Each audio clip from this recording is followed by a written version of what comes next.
Salut tout le monde et bienvenue dans une toute nouvelle vidéo news, le rendez-vous traditionnel du week-end, car effectivement, pour une fois, et vu la quantité énorme d'informations qui sont sorties sur Transformers la semaine dernière, j'ai décidé de découper la vidéo news de ce week-end en deux parties.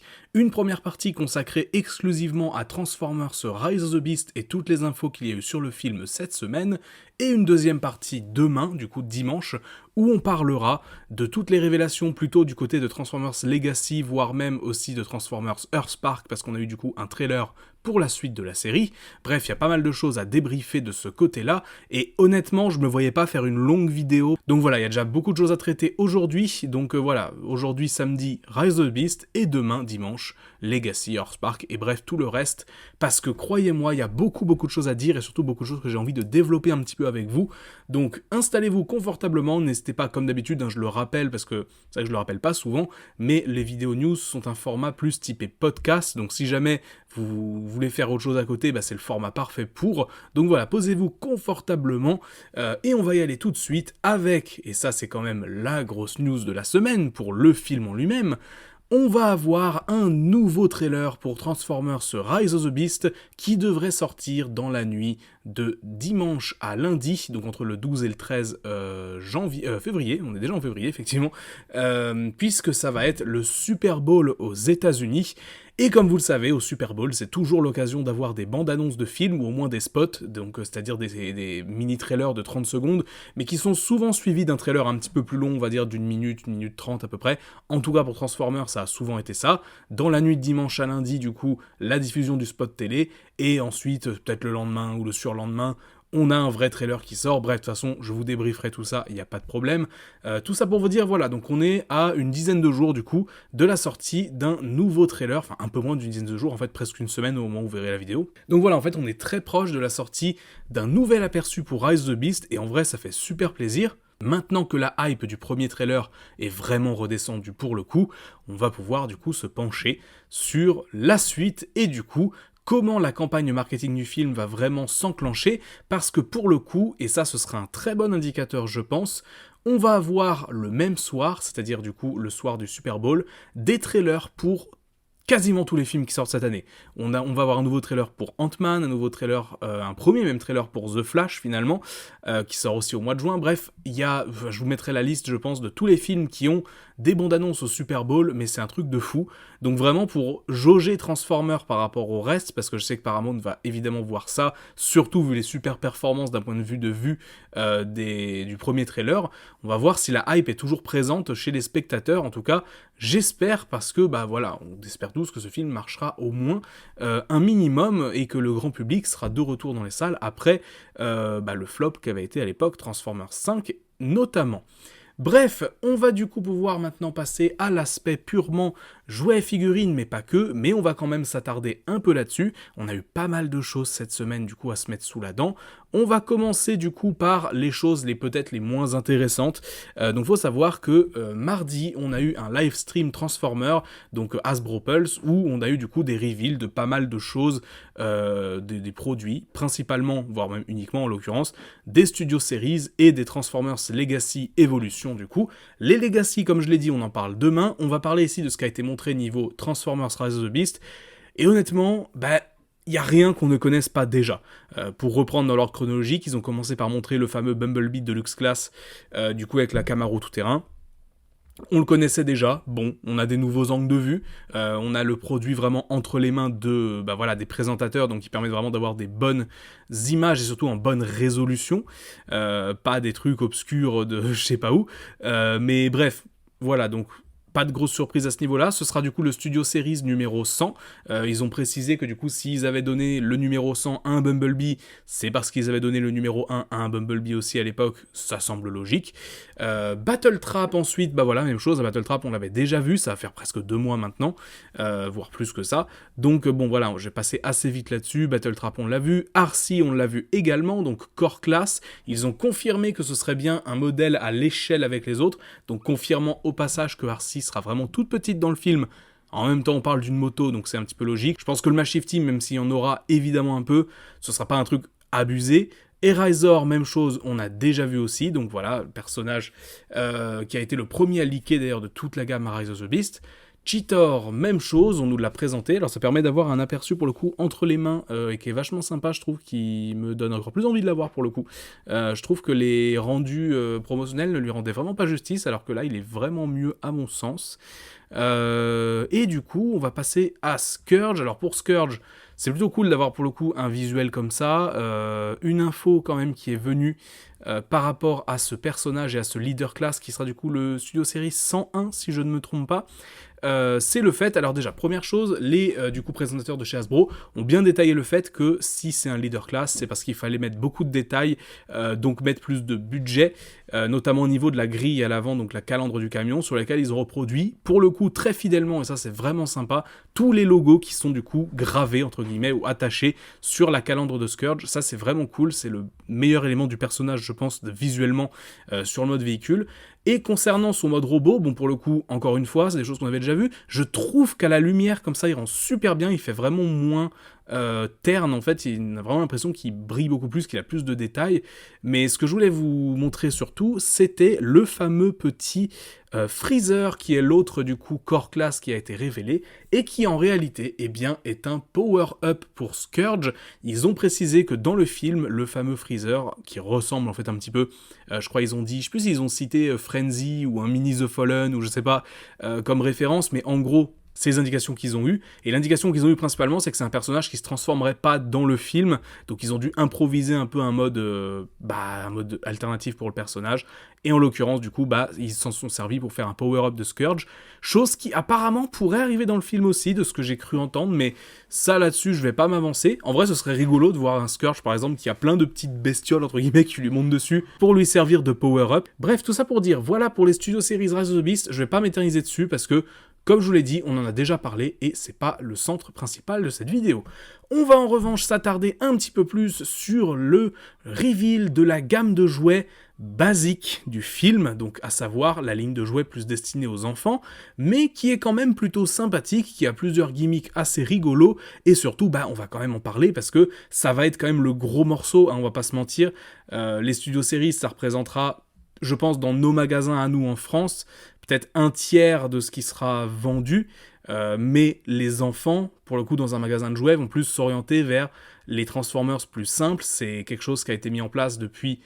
En réalité, depuis le début des films live. C'est vrai que depuis le début des films Transformers, on a toujours une partie de la gamme de jouets qui est plus simple qu'une autre. Maintenant, c'est vrai que depuis Edge of Extinction, on a vraiment un phénomène où on différencie une gamme plus orientée enfant, vraiment jeunesse pour le coup, et une gamme plus destinée aux personnes un petit peu plus âgées, avec des Transformers un peu plus complexes, un petit peu plus réalistes.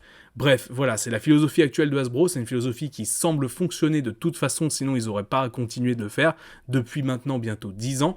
Donc voilà, on va pas se plaindre, et on va apprécier le fait d'avoir le choix, surtout, parce qu'au final, quand je vois des gens râler sur oui, cette gamme-là, etc., parce que je me souviens à l'époque, c'était un scandale pour le coup, hein, quand il y avait les gammes de jouets les gammes de jouets un peu plus simples à l'époque d'Age of Extinction, ça râlait, oui effectivement ça prend peut-être plus de place dans les magasins, on a entre guillemets plus ça à disposition, mais je veux dire, oui, c'est pas quelque chose qui enlève d'autres figurines à côté, donc je vois pas où est le mal. Bref, on va du coup avoir pas mal d'assortiments. Donc les fameux, voilà, c'est ça, ces fameux jouets dont je vous parlais depuis presque un an maintenant, qui avaient été leakés au niveau de listing, notamment sur des sites. Les voilà enfin. Alors, on va avoir tout d'abord, on va commencer par ce qui est les plus petits, on va aller jusqu'au plus gros. On va commencer par les Battle Masters, qui sont en fait des sortes de petits, un petit peu comme des Target Masters, si on peut dire, qui sont en fait des petits animaux. Donc en l'occurrence, on va avoir un Cheetor, un Rhinox et un Croco. Alors il me semble qu'ils l'ont appelé Skullcruncher, mais je peux me tromper. C'est bien Skullcruncher du coup. Donc on a ces trois persos-là qui en l'occurrence ne se transforment pas en robots mais en armes. Donc Cheetor se transforme en une espèce d'épée. Skullcruncher va se transformer du coup en une espèce de canon, et Rhinox se transforme en mitraillette assez lourde, mitraillette qui a l'air de sortir de son derrière, mais bon, ça c'est, voilà, peut-être une référence à l'épisode de Beast Wars où Rhinox lâche une caisse, mais bon, voilà. En tout cas, ce sera vraiment des petits trucs pas chers du tout.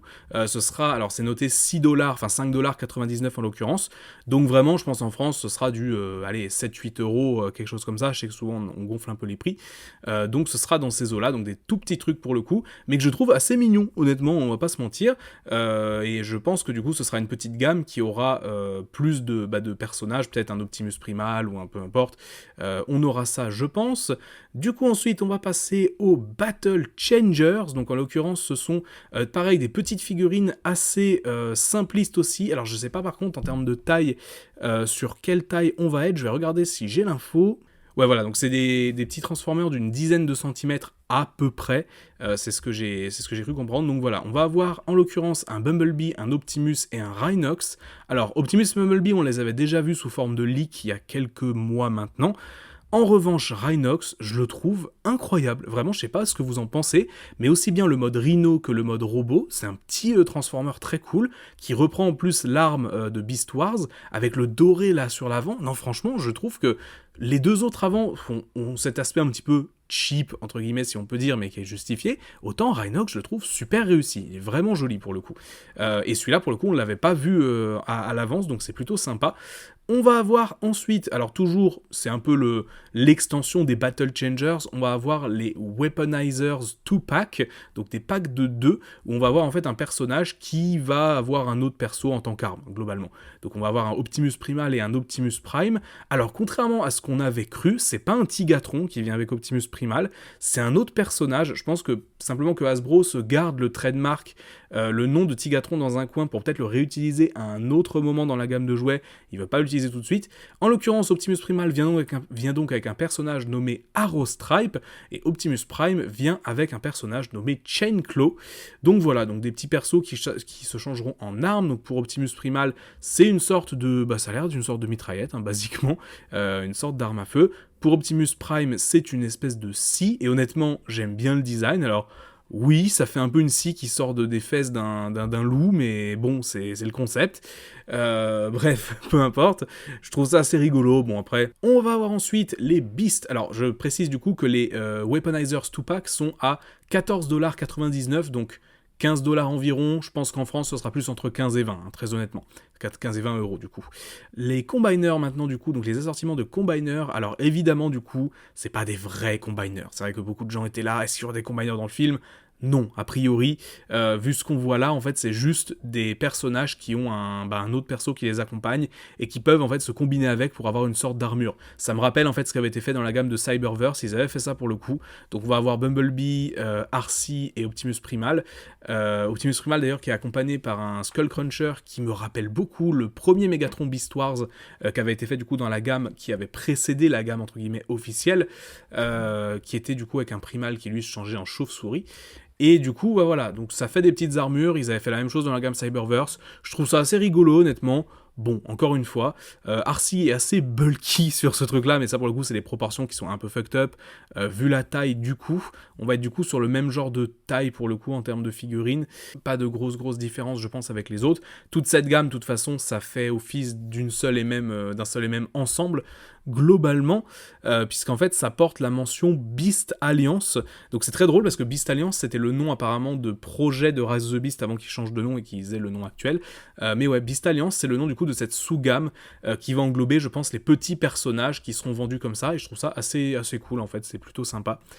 Et maintenant, on va partir du côté de jouets un petit peu plus gros, et notamment avec le Smash Changer Optimus Prime, donc qui était en fait simplement un jouet qu'on avait déjà vu leaker, honnêtement, il y a presque un an, je crois, maintenant. Ça avait été un des premiers joueurs Rise of the Beast à leaker. Mais oui, pour le coup, on l'avait déjà vu, donc on va pas s'éterniser dessus. On a aussi un Optimus Primal qui vient dans cette gamme-là, donc pareil, les Smash Changers, c'est environ 30$, 35$, donc chez nous, ce sera entre 35 et 40, je pense, euros. Bon, c'est très simple, hein, il y a le Transformer, on appuie dessus, smash du coup, voilà, et il se transforme. Bon, c'est un principe de transfo qui existe depuis l'époque d'Age of Extinction, encore une fois. Donc en l'occurrence, Prime et Primal seront les deux à avoir cette fonctionnalité. Et enfin, pour le gros, si on peut dire, Transformer de cette gamme de jouets un petit peu plus simplifiés, on va avoir du coup le fameux Bumblebee Beast Mode. Alors du coup, évidemment, quand on a vu le listing de ce truc, tout le monde s'est dit mais comment ça Bumblebee a un mode animal? Alors oui, effectivement, on parle pas d'un mode animal au sens où il va avoir un nouveau mode alternatif complet. Et au passage, c'est même pas un mode alternatif tout court, c'est juste, bon, basiquement, un Bumblebee qui a des ailes qui sortent derrière et une tête de piaf qui lui sort du ventre. Basiquement, c'est ça. Ça va pas chercher très loin, honnêtement, c'est super cursed. Je sais pas trop où ils sont allés chercher ça, honnêtement. Mais bon, c'est comme ça. C'est un gros truc à gimmick, de toute façon. En soi, je trouve ça assez rigolo à voir comme ça, mais bon, c'est pour le coup, ça va pas chercher très loin. Et pour ceux d'ailleurs qui se demandaient, parce que beaucoup de gens du coup se disaient, si Bumblebee a un mode animal, ce sera évidemment une abeille. Bumblebee, abeille, etc. Ou bourdon en l'occurrence, peu importe, mais quelque chose qui a un rapport avec ces insectes-là. Et en réalité, je vais vous apprendre quelque chose, c'est que le trademark de Hasbro, donc le nom déposé qu'ils ont sur Bumblebee, ne peut pas du coup avoir de lien avec l'animal en question, l'insecte en question. C'est justement comme ça que Hasbro réussit à garder, alors je vais rentrer là dans des données un petit peu plus le juridique, de ce que j'ai pu comprendre de la part notamment d'anglophones qui ont expliqué la question, mais en gros, pour faire très simple, le Bumblebee en tant que personnage, Hasbro tient un trademark dessus depuis plus d'une vingtaine d'années maintenant, justement parce qu'il justifie ça en disant qu'ils ne font aucun rapprochement entre leur personnage et une vraie abeille ou un vrai bourdon.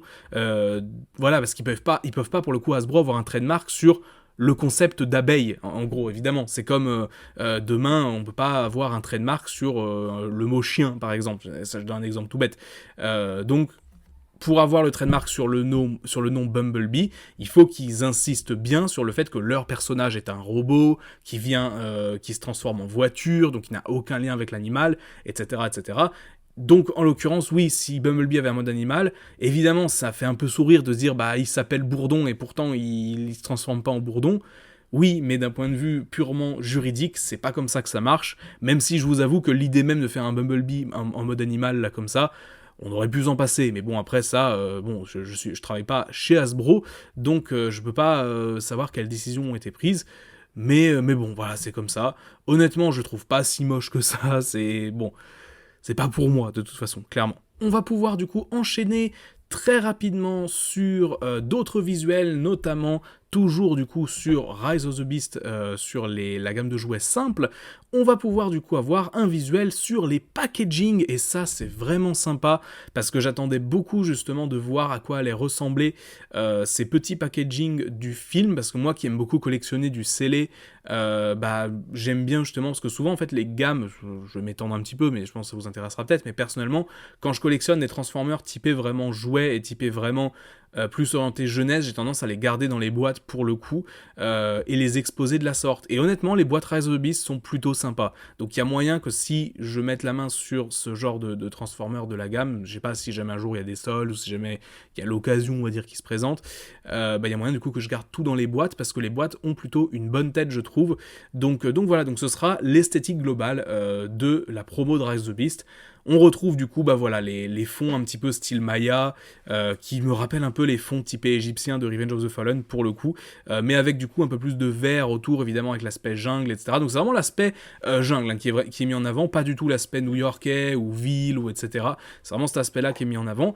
On a eu aussi du coup un visuel sur les fameux masques Bumblebee Optimus Primal qu'on avait eu sous forme de leak, un petit blaster aussi d'Optimus Prime, alors qui est un peu ridicule, mais qui tire des petits projectiles en fait en espèce de mousse en fait, simplement pour les normes de sécurité. J'aime bien les packaging de Rise of the Beast, je les trouve plutôt sympas. On va maintenant pouvoir partir vers enfin la dernière news de cette vidéo, avec la révélation, ou plutôt le leak en l'occurrence, de miniatures de chez Jada Toys, donc qui sont en fait des voitures miniatures qui vont reprendre les visuels, l'esthétique plutôt, de véhicules du film. C'est quelque chose qui se fait depuis un moment pour Transformers. Alors il me semble qu'à l'époque de Bumblebee, ils avaient fait la coccinelle du coup évidemment de Bumblebee, mais c'est tout. À l'époque de The Last Knight, il y avait eu, il me semble, Barricade, Optimus et Bumblebee encore du coup, et là pour Rise of the Beast, il semblerait que l'on s'oriente vers un Bumblebee, un Optimus, et c'est là le gros point de cette news, Wheeljack, qui du coup, eh bien même si la boîte est super floue et qu'on voit pas grand chose, on a un premier visuel officiel sur Wheeljack, et je suis au regret de vous informer qu'il a la même tête que sur le jouet de la gamme. Donc voilà, même si en l'occurrence, il a l'air d'avoir un petit peu plus de bulk, un petit peu plus de pièces, et du coup, un visuel en termes de robot pur plutôt sympa, mais la tête c'est la même, donc voilà, on va pas...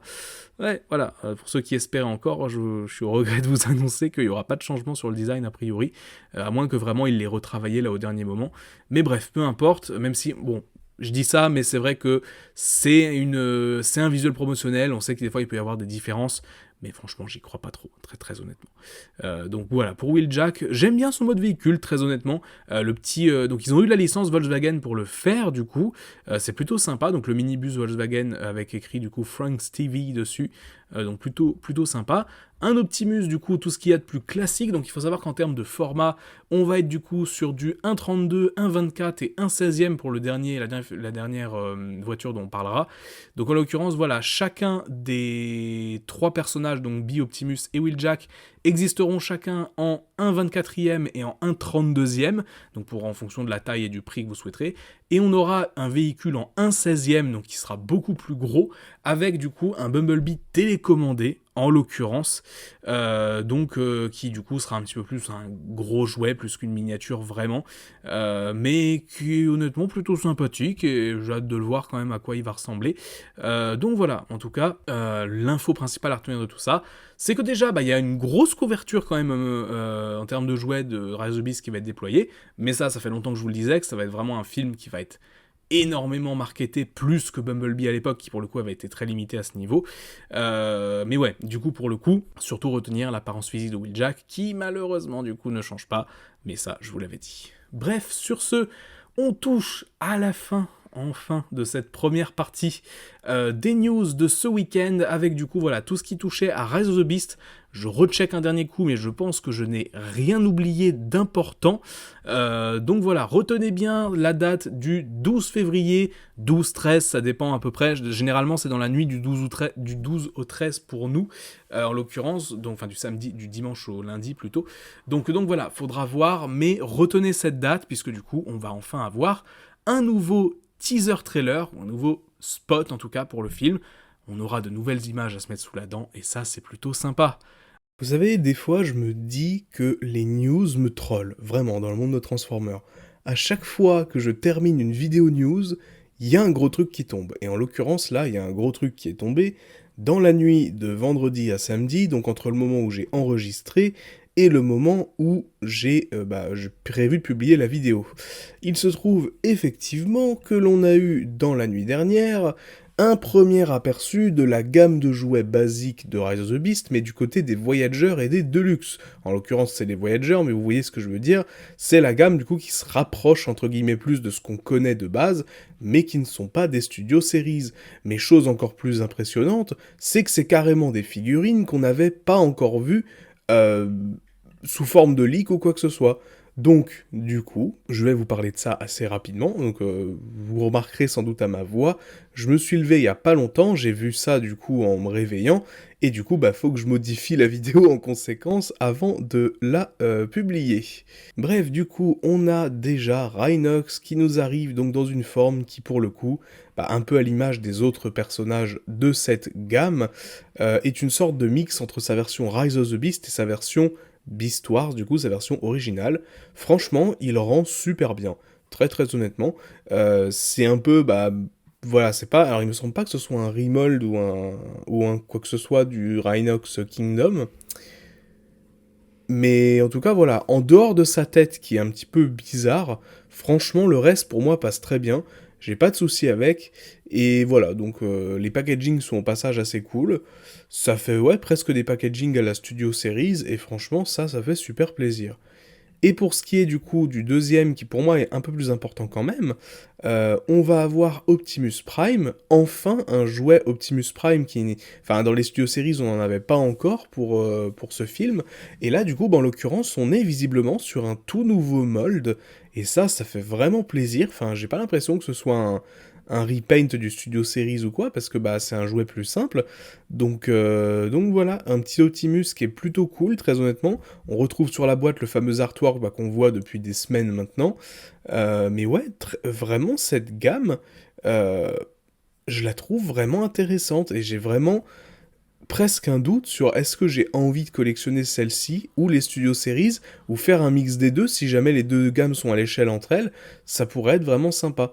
Donc à voir en tout cas, à voir ce que ça va donner, à voir aussi s'il y a une forme de complémentarité dans les gammes, c'est-à-dire que par exemple, certains personnages sont uniquement dans les Studio Series et d'autres uniquement dans la gamme de base.